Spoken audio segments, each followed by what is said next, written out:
যেদিন দেখবা গুনাহ আর তোমার মধ্যে কোনো আসর করে না। কিসে মিশা কথা বলে কি তোর অসুবিধা কি? আমি চুরি করলে তোর সমস্যা কি? আমি সুদ খাই, নলে জুয়া খেলি, নলে মদ খাই, গাঞ্জা খাই, তোর সমস্যা কি? তুই এনে নাক গলাও কেন? এরম বেয়াদব আছে কিনা বলে? এরম লইয়া ছোঁড়ে, এরম ধরে লাইতে আসে না এমন ডাকাত? এই ডাকাতের কলিজা পাথর হয়ে গেছে। এই পাষণ্ডের কলিজা কি হয়ে গেছে? তার আর গুনার অনুভূতি নাই, নাফরমানির। গুনার কথা বলার পরে আরো চোখ পাক দিতে আসে, বড়াই করতেছে, মিথ্যার উপরে বড়াই, চুরির উপরে বড়াই, অহংকারের উপরে বড়াই, সন্ত্রাসী চাঁদাবাজির উপরে বড়াই, অন্যায় নেতাগিরির উপরে আবার বড়াই। আমি যেটা বলছি এটা ঠিক বলছি, এটাই হইতে হবে, অথচ অন্যায়, অথচ মিথ্যা। এইভাবে বুঝা গেল তার ভেতরে গুনার আফসোসটুকুও নাই, গুনার অনুভূতিও নাই। আরে পায়খানা লাগছে, গন্ধও লাগে না হেতের নাকে, ঠিক না? পায়খানা যে লাগছে এই গন্ধও নাই। এমন জ্বরে ধরছে, এমন সর্দি ধরছে, তেরে সর্দি এমন গাঢ়, পেশাবের গন্ধও লাগে না, পায়খানার গন্ধও লাগে। অর্থাৎ নাফরমানি এত গাঢ় হয়ে গেছে, আর গুনার কোনো অনুভূতি, গুনার কোনো অনুভূতি। এক সাহাবী, রাসূলুল্লাহ সাল্লাল্লাহু আলাইহি ওয়াসাল্লামের সাহাবী, উনি মক্কায় খেজুর বিক্রি করতেন। একদিন এক মহিলা ওনার কাছে খেজুর কিনতে আসছে। উনি ওই মহিলাকে খেজুরের স্যাম্পল দেখাবার জন্য দু চারটা খেজুর মহিলার হাতে দিছে আর কি, দেখার জন্য। সে দেখায় না যে আপনি দেখেন, আমরা ভাল লাগে সান। এইটা যখন মহিলা হাত বাড়াইয়া নিতেছিল, তখন অতিরিক্ত সুন্দরী মহিলা হওয়ার কারণে উনিও মানুষ হিসাবে ওনার ভেতরে এক ক্ষণিকের জন্য উনি ওই মহিলার খেজুরটা দেওয়ার সময় মহিলার হাত মানে নিচে সহ, মানে আঙ্গুলগুলো সহ ধরে লাইছে, ধরে, অর্থাৎ নিজের ভেতরে হয়তো কিছুক্ষণের জন্য লোভ তার আসছে, তো মহিলার হাতটাতে ধরছে। সাথে সাথে ওনার কলিজার ভিতরে অনুভূতি আসছে, আহা, এটা তো আমি অন্যায় করছি, আমি খেজুরে না দেব, আমি নারীর হাত ধরলাম কেন? মিশকাতের হাদিস এটা।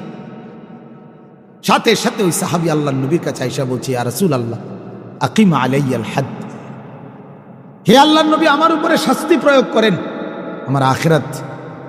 আমার আখিরাত মাফ করায় দেন, আমার দুনিয়ায় যদি এটার কোনো শাস্তি থাকে আমার এটা দিয়ে দেন, তবু আমি আখিরাতে আমার এই অপরাধের কারণে ধরা খাইতে চাই। এটা তার অনুভূতি, এটা তার কি বলেন অনুভূতি, সাহাবীর অনুভূতি। হাদিসের মধ্যে আছে, হযরতে মাইজ ইবনে মালিক নামে একজন সাহাবী জিনা করছে। আল্লাহর নবীর কাছে এসে বলছে, ইয়া রাসূলুল্লাহ কাদ জানাইতু, আমি জিনা করে ফেলছি।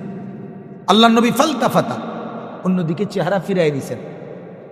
আবার তিনি বললেন ওইদিকে ফিরে গিয়ে, ইয়া রাসূলুল্লাহ আমি জিনা করেছি। নবীজি আবার চেহারা আরেক দিকে ফিরাই নিলেন।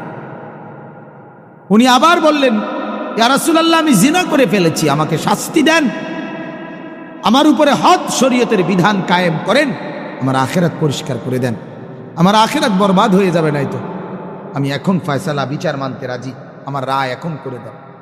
আল্লাহর নবী সাল্লাল্লাহু আলাইহি সাল্লাম তিনবারের পরে সাহাবীদেরকে বললেন, খোঁজ নাও সত্যি কিনা। খোঁজ নিয়ে দেখছে সত্যি ঘটনা। আল্লাহর নবী সাল্লাল্লাহু আলাইহি সাল্লাম বলছেন, গর্ত খনন করো। গর্ত খনন করছে। ওই সাহাবীকে গর্তের মাঝখানে কোমর পর্যন্ত দাঁড় করাইয়া বাকি সাহাবীদেরকে বলছে তাকে পাথর মেরে হত্যা কর। মুসলিম শরীফের হাদিস, একেবারে বিশুদ্ধ হাদিস। যখন পাথর মেরে হত্যা করছে, তখন পাথরের আঘাতের কারণে ওনার শরীর থেকে রক্তের ছিটা একজন সাহাবীর গায়ে আয়সা লাগছে। ওই সাহাবী তখন একটু বিরক্ত হয়েছে, বিরক্ত হইয়া বলছে, আহ, এক নাফরমানের রক্ত লাগে, এক বদকারের রক্ত গায়ে লাগবে, তো মানে এরকম একটা বিরক্তি দেখাইছে। সাথে সাথে আল্লাহর নবী সাল্লাল্লাহু আলাইহি ওয়াসাল্লাম নবীজি বললেন, হে সাহাবী, তুমি এটা কি বললে? কি বললে? আমার এই মায়েজ গোটা পৃথিবী যা জানতো না, নিজের অপরাধ নিজে স্বীকার করে, নিজের শাস্তি নিজে গ্রহণ করে তওবা করছে। এটাই তো তার শ্রেষ্ঠতম তওবা। আখিরাতের ভয়ে নিজেকে শাস্তির সামনে পেশ করে দিছে। আল্লাহর নবী তখন বললেন, লাকাদ তাবা তাওবাতান। আরে সাহাবীরা শোনো, আমার এই সাহাবী এই মুহূর্তে এমন তওবা করছে, এটা তার এমন তওবা, লাউ কুসিমাত জামিউল আরদি লা ওয়াসাত। যদি তার এই তওবা বাইটা বন্টন করে পৃথিবীর সমস্ত নাফরমানের গুনার মোকাবেলায় তার তওবা যদি বন্টন করে, আল্লাহ তাআলা সবাইকে মাফ করে দিবেন। তার তওবা এত ভারী, কারণ সে তো নিজের অপরাধ নিজে কি করছে? স্বীকার করে নিছে। পৃথিবীকে ভয় পায় নাই, আল্লাহকে ভয় পাইছে। লোক লজ্জার চিন্তা করে নাই, আখিরাতকে ভয় করছে। এজন্য বাপ, এটা মনে রাখবেন, ইদা সাররাতকা হাসানাতুকা ওয়া সাআতকা সাইয়্যাতুকা ফাআনতা মুমিন। নেক কাজ করলে যখন দিলের মধ্যে ভালো লাগে, মনটা আজকে ভালো লাগছে ভাই, এক গরিবকে 10টা টাকা দিতে পারছি, আজকে মনটার মধ্যে একটু খুশি লাগছে ভাই, এক বিধবা নারীকে একটু সহযোগিতা করতে পারছি, এক অন্ধ মানুষকে, এক পথিককে উপকার করতে পারছি। মনে করেন এরকম একটা ভালো কাজ করে দিলের মধ্যে একটা কি লাগা? আনন্দ। আর গুনাহ করে মনটার মধ্যে কষ্ট লাগা, এটা হলো মুমিন। এর দূরও যার নাই, তার ঈমান বড় সন্দিহান, তার ভিতরে বড় সন্দিহানী অবস্থা, যে গুনাহ আর গুনাহই মনে হয় না। 30 বছর ধরে সুদই মনে হয় না। 50 বছর ধরে বিড়ি খাওয়া, এটা আর অপরাধী মনে হয় না। 30 বছর ধরে মা বেপর্দা, আহা, এই মা আর বেপর্দাটাকে কিছুই মনে করে না।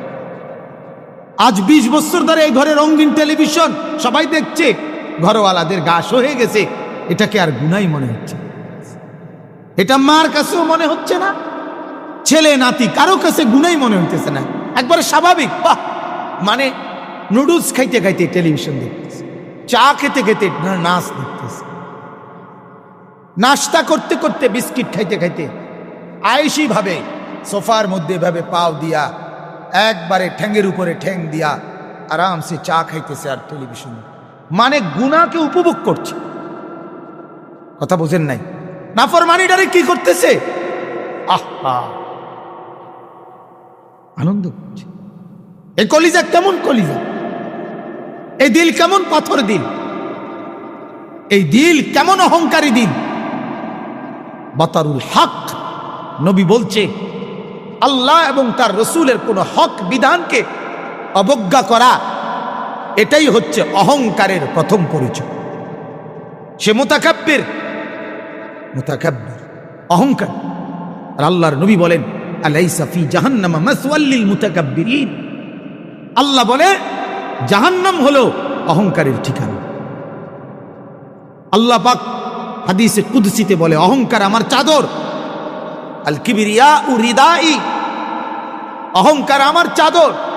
যেই অহংকার করে, আল্লাহ তাআলা বলে, সে যেন আমার চাদর ধরে টান দেয়, আর আমার গায়ে হাত দেওয়ার কারণে কাসামতুহু, আমি তাকে খপ করে ধরে ফেলি, জাহান্নামে ফেলে দিই।